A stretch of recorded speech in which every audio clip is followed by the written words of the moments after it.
Good morning and welcome. Happy Sunday. This is Jensen with Soft Edges, and this is your week ahead reading for the week of December 8th through 9, 10, 11, 12, 13, 14, 15, 8 to 15. I didn't look at a calendar. I have no idea about the astrology next week, but the guides came in hot and fast, and they said it's time right now. So here we are. This is going to be a short, sweet reading this week. We love that because, let's be real, we're busy. It's December. We got things to do closing out the year. So let's get right on with it. Let's see. I'll do one more. I'm going to do 3 cards. Cool. And how do you want to be laid out cards? I'm just kind of gonna... All right, so Monday, Tuesday. Ooh, casual. Wednesday, Thursday. Oh, I'm going to pull another card for this probably. Friday, Saturday, Sunday. All right. So we have the 3 of Swords for the beginning of our week. The title card for the middle of our week, which usually I always keep title cards in decks, which is really unusual. And I always look at the card and see what jumps out to me first. So right now I'm seeing daily life. So let me go back. Next, carry this treasure chest information you have just received from the ocean of your playful mind and bring it to the shores of your daily life. Then playfully, honestly, courageously let it be delightful. Okay, I'm getting something right away, and I'm just going to hop into it. 3 of Swords for the beginning of the week tells me that we might be enduring something challenging at the beginning of the week. Traditionally, the 3 of Swords... People say the heartbreak card. I think what feels more resonant normally for me is that this is usually indicative of a lesson in some way. And it's usually painful, and it's usually like require us to shed. It usually incorporates mourning. Like something comes up. I'm getting a sense right now, like seeing how it's in the clouds, is like something that was previously unclear becomes clear. And the way that you move through it might be honestly painful. The beginning of the week might feel challenging in the ways that you might have to sit with, shit, I'm going to have to make a change. Am I ready for that? In the middle of the week, we had that passage I read before, something about all right, carry this treasure. So the lesson, whatever you learned from this part of the week, carry this treasure chest of information you've just received. So the clarity from the ocean of your playful mind and bring it to the shore of daily life. So what I'm hearing in this is what now? And then playfully, honestly, and courageously let it be delightful. So how do we reframe something that felt really challenging to sit with and be like, I love this too. Cheers, no more tears. By midweek, so Wednesday, Thursday, being able to accept what has happened. And if we had allowed the emotion to move through. So if you let yourself mourn, look at this creature. So there's something here too around the mourning that either you really need to do and you're resisting because you're worried about what other people will think because they'll feel maybe uncomfortable by your grief. There's really something here that says, let yourself grieve, let yourself mourn, let that energy out. And then by midweek, you've moved the emotion through, which doesn't mean that it's not hard anymore, but just that somatically there was something held in your body that needed to be released on an energetic level. And through grieving, you were able to do it. So midweek, you might be feeling grounded again, the no more tears. So you're oh, all right, that sucked. Now I have to move on. So maybe you're spending midweek getting your bearings, being all right, how do I move forward now? I'm not getting figuring out energy. I'm just getting all right, with the, what does it say? The bring it to the shores of your daily life. You have a new reality now after being exposed this information, this lesson.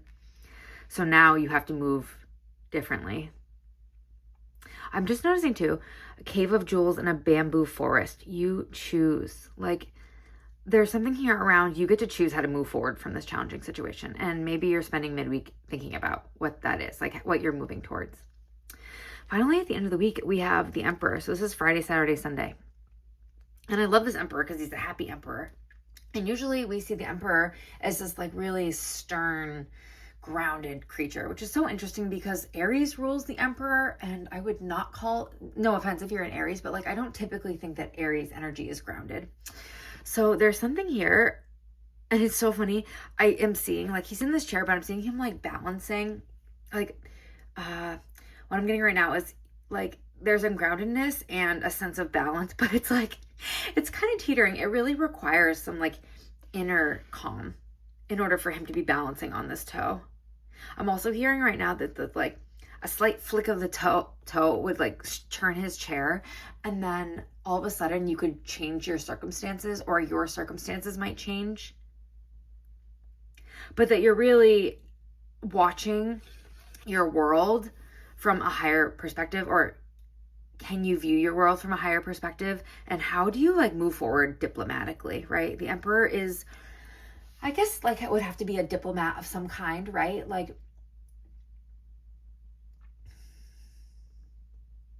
there's something about power here too. Like Aries is ruled by Mars. So there's something around like being diplomatic and powerful and how to hold that with like peace and grace. So interesting. There's something here. This sounds really wild. I'm getting something around like the hand of God, and there's a little bit of like a squishing happening, or like a shaking, a rupture of some kind towards the end of the week. I'm so curious about that. All right, let's pull an oracle card. Yeah, little message. I mean, this was a message, but you know.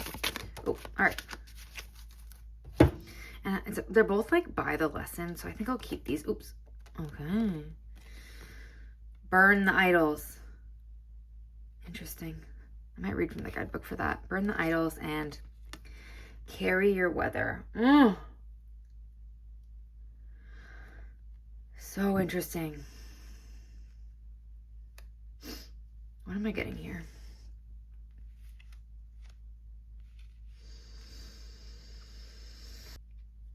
The burn your idols is really interesting because it is saying something around, again, the clarity.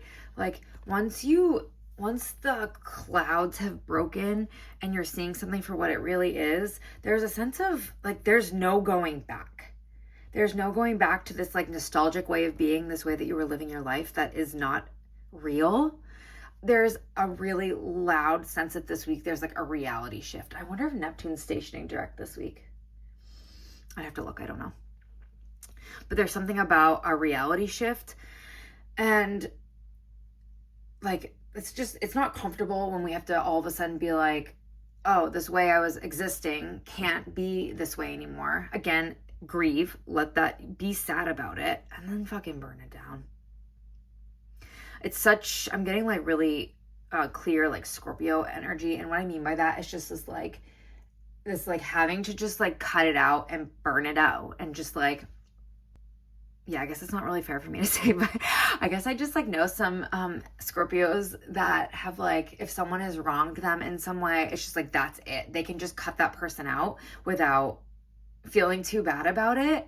And like, they're probably dealing with a lot of like inner conflict about it or whatever, but outwardly they're just like, no, they fucked me over and that's that. And there's a similar energy of that. Not so like angry. I don't get this like, fuck you, I'm done. I am getting though, this just like need to be like, this reality that I thought was how I was living doesn't exist. It's all been like a facade. Now I know the truth. I'm going to burn the facade. And the carrying your weather is really interesting because all of a sudden I'm seeing like, after you've burnt the facade, burn everything down, like I just am getting the image of like this person, person watching this burning and then like turning and walking away. And all they have left with them is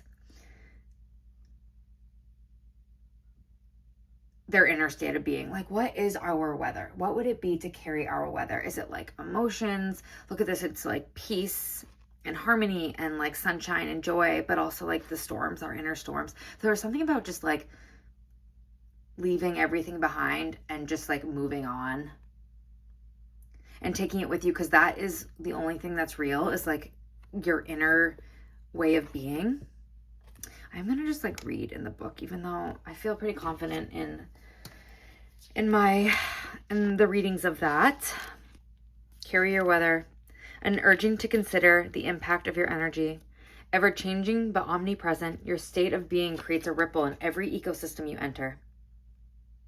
You cannot always control the nature of this influence, but profound self-recognition can occur by taking responsibility for it.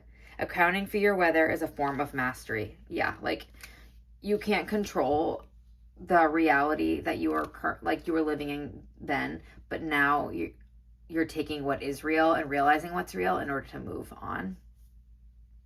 I'm not even going to read for this because I feel confident in how this has all come out anyways.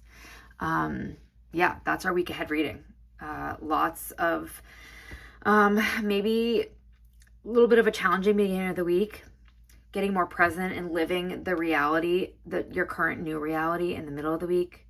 And then towards the end of the week, there's something around diplomacy and balance and how we are able to like be rocked but stay stable. And also if we are rocked, being able to like land wherever we land and being like, I can work with this. You know, there's some flexibility to that, which is interesting because the Emperor, we wouldn't normally talk about flexibility, but there's something about flexibility here. And again, I'm really drawn to this like foot or something on a mountain. So like a rumbling, I don't know, I'm just getting like shake, earthquake energy, falling, landslide. I don't know. There's something there. So, oh, have a good week. Thanks for being here. I'll see you on the other side.